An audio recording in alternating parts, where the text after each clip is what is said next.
Hey guys, this is Mikro. We got a really big PTR patch, probably the longest patch notes I have seen for a PTR patch in the history of the game. I wanted to jump through this and kind of talk about the key changes, but the first I wanted to talk about classes in terms of like where they stand. After this goes live, Great Axe Warhammer won't be gutted, but I don't imagine it will be played as like a always run 15 of these kind of thing. I think it will be more of a util class, which is weird to say, and has damage, but will not have as much pressure as a different class like Blunderbuss or Fire Staff. So I think most of the damage in this next meta is going to shift to being range damage, and melee players are just going to be there to hold space moreover, and that's going to change how groups are constructed uh entirely, I think. But off the bat, in terms of like what you should be looking at if you're looking to get a head start, I imagine Fire Staff and Blunderbuss will be really good. Bow will also probably be really good.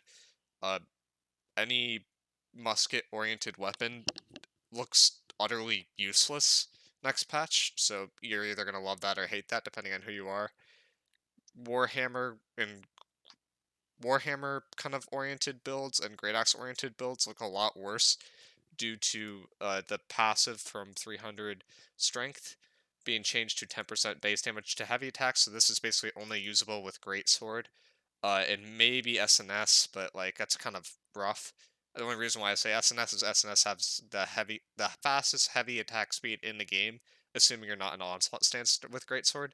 But even with this, with Greatsword, I don't know if you'd go for this because the 150 Dex passive is just so good. The other major change is the 300 con passive now gives melee weapons grit. This is a weirdly really big nerf to Void Gauntlet, which I don't think a lot of people are running Void Gauntlet this way right now, but I know a lot of heavy people running Void Gauntlet are running it with 300 con, and that's not going to be as viable. So I think if you're playing like a heavy YouTube build, when it hits next patch, I think it's almost guaranteed that you'll be wanting to go Bile with 250 int, and there's not really a use case for a mage-oriented build to be going 300 con anymore. 250 con maybe, but the perk on 250 is just not that good compared to 200. So I think you're looking at a lot more builds that are going 200 con, and you have mages spec more so for damage, and then you have your Great Axe people spec more for util, which is different than it is traditionally, and it kind of flips how roles are played on its head. That's what I kind of imagine will happen with those. Ice Gauntlet did not really see significant changes. Life stuff. Well, I guess Life Staff and Ice Gauntlet got the changes to AoEs, which honestly just looks awful. I don't want to pull it up right now, but I imagine that they'll at least attempt to fix it because it looks worse than like Overwatch 2 double shield meta. Uh, or Overwatch 1 double shield meta. If I could just find like one of those screenshots. So this is like a thing that happened all the time in Overwatch, where you would just have layers upon layers of ults. This is a really famous like clip. And the thing with Overwatch is you had every ability, so it was highlighted towards your team's color. But even then, it was so much visual clutter. With the New World PTR change, imagine this. But then outside of each one of these like lines that's color coded for your team, you have another line that is determines like what team it's like what kind of effect it's for. Like the thing that New World's doing basically is they're trying to keep and preserve the original colors. So like affected like a shield would be blue, right? Like say a shield is where you have your ice storm. Your ice storm's normally blue. They're gonna put a red or a blue circle around it depending if you're friendly or foe. And it's not just a circle; it's actually a sphere, which just adds so much visual clutter that it's like borderline not even worth trying to use that if that's their solution. Instead of looking for a shading effect, they're looking at trying to preserve that like integrity of what color corresponds to what ability. So everything that's healing should be green in their eyes. Everything that's damage should be either blue or red, or depending on like what kind of color the damage is. Instead of just turning everything for one team to be red or a shade of blue, so that which would be the better solution because that would just show that this is an area that you could play in and you won't die, which is all the player really wants from these colors, is just to know if this spot is safe for me or if this spot is going to harm me.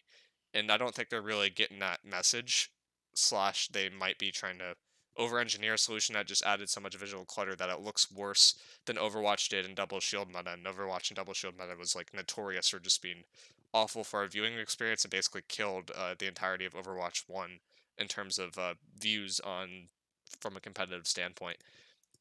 So that's kind of fun. So that's kind of what happened to Lifestaff and Ice Gauntlet. In terms of actual ability things, not a ton happen. There's a new Bis Lifestaff that is dropping though, that has a Mending Orb, Refreshing Move, and Blessed. So that's definitely worth looking at if you're a healer. You basically have everything that's Bis there for free in terms of a healer spec, except for the ring and except for like a Fortify Sacred Ground Lifestaff, which is typically being run anyways. Bow looks really good because it didn't get nerfed. I talked about Musket. Hatchet got a really interesting change where this Defy Death is going to restore max HP. The part that gets interesting for me with this turns Hatchet into a class that's sort of like uh, Ice Gauntlet, where it could be used with a lot of other things that aren't typical, just because the HP is so big. I have not tested yet if this is affected by disease. If this is affected by disease, it really doesn't matter. That being said, there are like some passive hatchet effects that like remove some of those things, but I don't believe it removes disease when you get the super low HP. So you're still that's probably not going to be a thing that's used on point players, but I imagine it'll be experimented with. I almost think that this is like I know they're framing this as a nerf, but there's a lot of circumstances where if you have a hatchet, you'll just swap to the hatchet because you're not being healed, and then you're Defy Death procs, but you have no way of healing and you just die after 3 seconds. This is a circumstance where that actually might be a soft buff, because then you can go to hatchet, you can get your Defy Death, and then you can go back to your other weapon, or use social distancing and try to get distance away from people with that extra HP and try to live longer with that.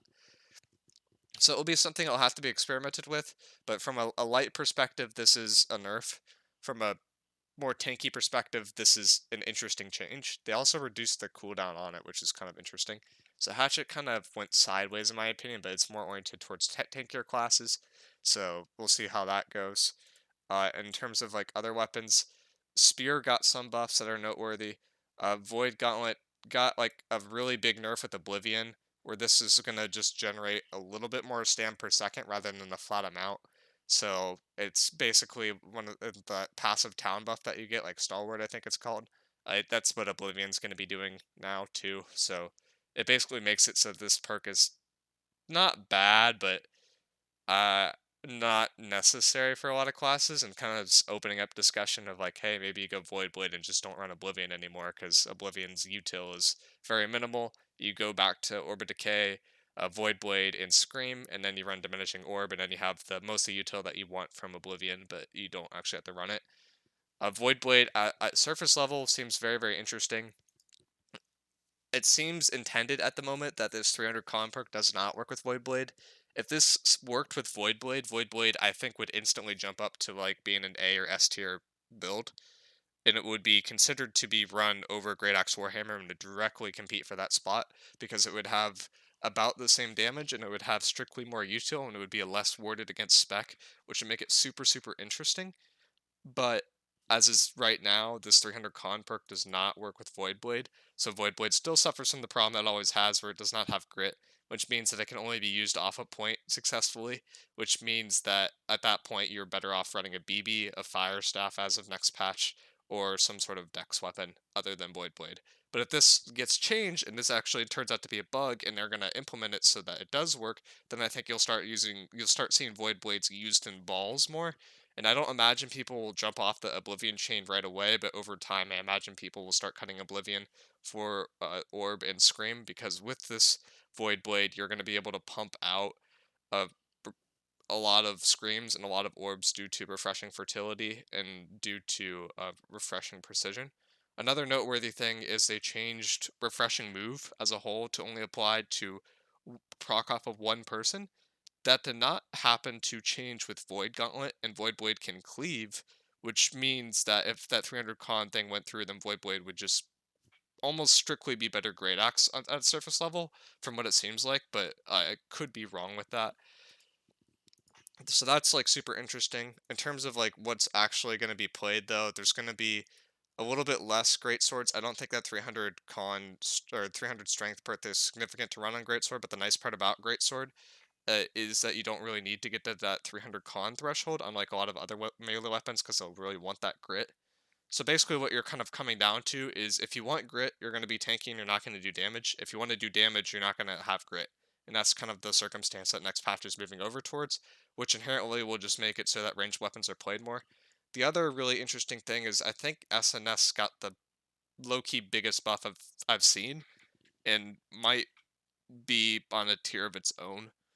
The reason why I say that is they heavily changed Shirking Fort to work off of armor values. So when you look at heavy SNS, Shirking Fort will proc off that like shield component also applying, because it's just going to increase the weight, and it maxes out at 200% from what I've seen instead of the normal 50%. And Greatsword can get to fortify cap very, very fast. This is a 30% fortify. Your shield, if you run the perk on it, like sturdy fortification, that's a 20% fortify. If you're in a sacred, that's another 10%. You throw in an mending orb, that's another bit. You throw in your gems, that's another bit. There's like a lot of conditionals that inherently make it really good. Also, Shield Rush got heavily buffed to be a 20% weakened. That's a 5 meter radius, which is very, very large. When you look at Oblivion, which I think is a good thing to know, like what a radius is. This is a 5 meter radius, so it's like you're dropping an Oblivion that does 20% weaken right off the bat, which Oblivion normally is a conditional 15% weaken if you hit people with your Void Gauntlet in that aura. So that looks really, really strong. I would expect SNS to be run a lot next patch too, because it will help counter the range meta that's coming into play. And I imagine if bruisers are slotted more as util specs, then SNS Warhammer will be looked at as a better util spec, especially because a lot of the greatsword or the great axe abilities got nerfed. Along with Warhammer, so there seems to be like some sort of differentiation now between CC styles and between damage styles, and there's not a lot of damage that also does CC, which is good because that means that you're not going to get OTK'd by, or not OTK'd because it's not a card game, but you're not going to get one shot by some sort of cheese combo as much anymore, which is a good direction for the game, I think, but it's going to take time to see how that goes. So basically, if you're looking at what to get for next meta, if you're looking at it from a high level perspective, Blunderbuss, no matter what happens, is just going to be insane because it did not get nerfed, and everything else that was really powerful got nerfed around it. For the same reason, Bow's going to be really good. Rapid Shot did get a nerf and will no longer stagger. Does extra damage. I think basically people are going to drop Rapid Shot and they're going to go back to like Rain of Arrows or something else that's more significant. And I'll just go back to, oh, I'm going to drop my Rain of Arrows into a heavy attack and a pen shot, and then just like one shot an entire clump, which was run before that. So that will be kind of interesting. Fire Staff looks really, really good, and because Fire Staff and BB look really good, and the melee weapons have significantly less damage, I think that this is going to shift it towards, on your amulet, you're probably going to want a fire protection, and you're considering things like the PvE perk that does extra fire absorption. You're considering Elemental Aversion now over Shirking Fort because Shirking Fort applies to your base armor values, not as an actual percentage. So when you actually look at the math for the Shirking Fort, I haven't done the exact tests yet, but from what I've seen, elemental aversion will significantly outpace Shirking Fort if you're trying to ward specifically versus elemental, and I think the version that applies to physical will also significantly outpace it. The actual grav well itself got classified as a ranged like thing. It basically Great Axe Warhammer has been straight up turned into a util class and no longer does damage on top of the util, which changes a lot in terms of how war rosters are structured and has a lot of bruisers going up in flames because they'll no longer be able to do everything with one class. To them, would say that you've been broken since the start of the game, and I am sorry you have received your first significant nerf, but uh, welcome to the club.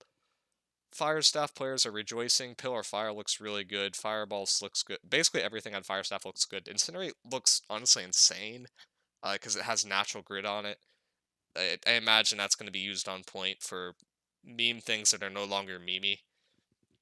The passive on Pyromancer got changed, so it does like an extra AoE, does damage. From what I've heard, the Fire Staff basically does damage that you cannot outpace with healing at all times anymore. But it is easier to get healed now because you will be able to tell which is your sacred if you could comb through the visual clutter, which is going to be New World. So yeah, look out for that. Those are the big takeaways, I'd say. If you're playing the support role on point, I think you're almost always looking at 200 con now, unless you're a great sword or great axe, or like some sort of melee weapon, and they're maybe getting a 300 int. But before there was a circumstance where like IGVGs are like, oh, maybe I go 300 in, or BBVG was thinking about going through, or sorry, not 300 in, 300 con, and that 300 con aspect is removed from the game now. So there's no reason for a support class that is not a melee to get to 300 con, which I think is a big mistake. But we'll see how that goes. The plus side to this is with the 300 con before, that was basically able to make it so that CCs last longer. That CC passive from Freedom has also been put into armor, so if you're in a heavy, you'll have 20% CC resistance, and there's no like easy way to override that now. What that basically means is CC as a whole got heavily nerfed this next patch, and a lot more pure damage specs will be popping up, and there will be less like kind of CC into combo things.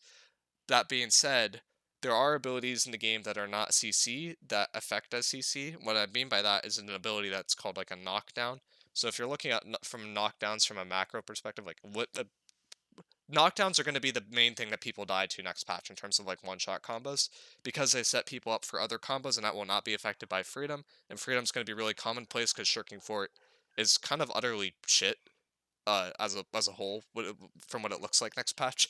Like I wouldn't say it's like garbage, but it applies to both things, and it's going to have a significant both melee ranged elemental and ranged physical, and it's going to have a significantly less impact accordingly because of that. It'll be interesting how they put the numbers with that, but it looks as a whole that that's not really worth going for. Weekend and Ren got a big buff because they can kind of go over like the previous cap that existed. Specifically Ren, Weekend I need to double check on this giant list of things that they changed, but I don't believe that they have done a ton with Weekend. Yeah, they've basically they've made it so that Spear does a lot more like debuffs as well, so but has like less damage. So I imagine Spear will be used as more of a util class again. Spear also has inherent knockdowns that are inherent to sweep, which will make it really interesting. Warhammer has the Wrecking Ball, which will be very interesting. Uh, S has clear out, which is funny but not as interesting. The only circumstance where I see clear out being good is if you can clear out someone into a corner and a gate, and then you can body block them until they die. Good luck doing that every war, but if you can do that, that will be fun. And then blast shot, I imagine, will also be really good. And blast shot already was sort of meta, but not for the reasons that people really expected.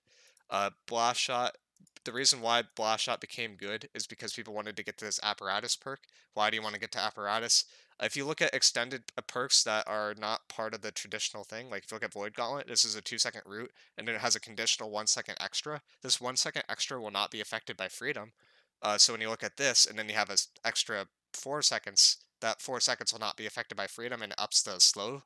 So it just inherently made that a really desirable perk.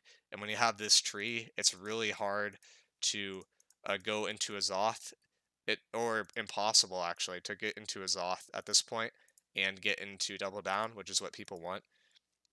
So you're not actually able to, or you can, but then you have to sacrifice everything, and you don't really want to sacrifice that Fortify aggression. But next patch, again, this might be a thing that people try to sacrifice because the Fortifies as a whole look a lot weaker than they were previously, but not awful, just like inherently not as powerful because it's just going to affect off of armor values rather than a flat percentage to the damage taken and damage done.